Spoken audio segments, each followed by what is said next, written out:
doing, Brianna, today? I'm good, I'm good. So what I'm going to do today is I'm actually going to work on that C-section scar of yours. Now it's nice and healed, okay? We found that you had some adhesions in there, and we want to just basically loosen up the tissue. So what happens is when you have a scar, you know, like underneath the skin, it kind of gets all tight and all. Like think about a sweater or a spider web. Okay, that's like fascia. It's supposed to be nice and in line. And anytime you have any kind of scarring, surgery, trauma, anything like that, things kind of get tight. It's sort of almost like pinch an inch and try and move away from it. It gets real tight. So not only do you have an effect on your back, I know you came here for your back, but also the leakage that you're here for with the pelvic floor. And what happens is it's right around the bladder there. And sometimes that tightness is like a vine. And think about your urethra comes down, it's like a straw. And if it gets choked, things just don't flow properly. So while we're sitting here chatting, I'm not just really talking and distracting you, I'm actually treating you with myofascial release, okay? So basically, we're doing some women's health myofascial release externally. So we're not doing any intravaginal work with you, your postpartum and all. And I think that this would be a very effective way to work with you. And what I'm doing right now is I'm actually getting some releases. You might feel my hand moving around a little bit.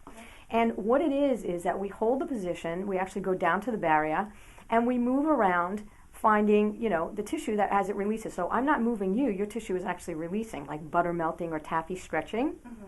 I'm using the John Barnes method of myofascial release. There's all different kinds, okay, and I've been trained in that, all right? Very good. What's happening is I have one hand on her back. This is just one of the techniques. We can do many different techniques. We can do cross hand techniques. And all I'm doing is, as she's breathing, so I'm putting my hand and at different areas. I don't have to be right over the scar. This can be an indirect technique.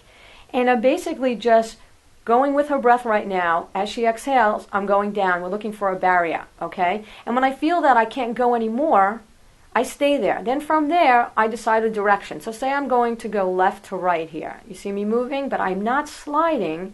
I'm actually taking the tissue with me. And I go from one side to the other, looking to see which moves further. That's what I'm choosing to do right now.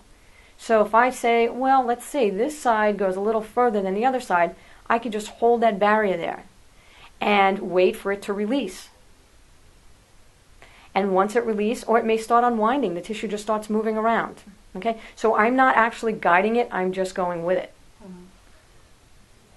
The hand on the bottom is just under there, that's not doing anything. That's my energy. So Brianna, what I'm going to do is I'm going to explain what I'm doing to you so you can do it at home as well. Best time, when you're going to bed, you're lying down, you're relaxed. We'll do some diaphragmatic breathing, and that's just breathing into your belly to make sure that you're breathing here, getting everything moving, getting circulation going down to the lower part, okay, to this scar, all right, and that we're not chest breathing. So I also want to teach you how to do the myofascial release yourself.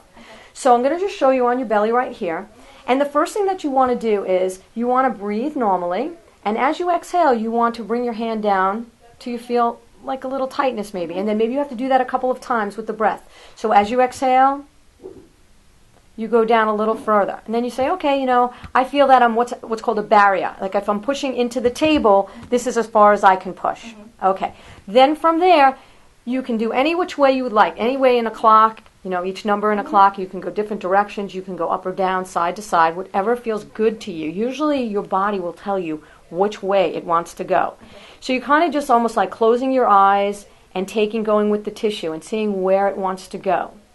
And you can go in different directions, okay? Remember, we're not sliding. We're holding that first barrier down, okay? And you take whichever direction that you feel.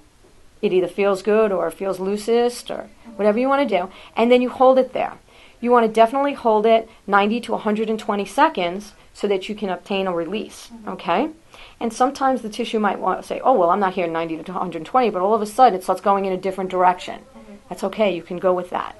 But you want to make sure to maintain whatever barrier that you've gotten all along the way.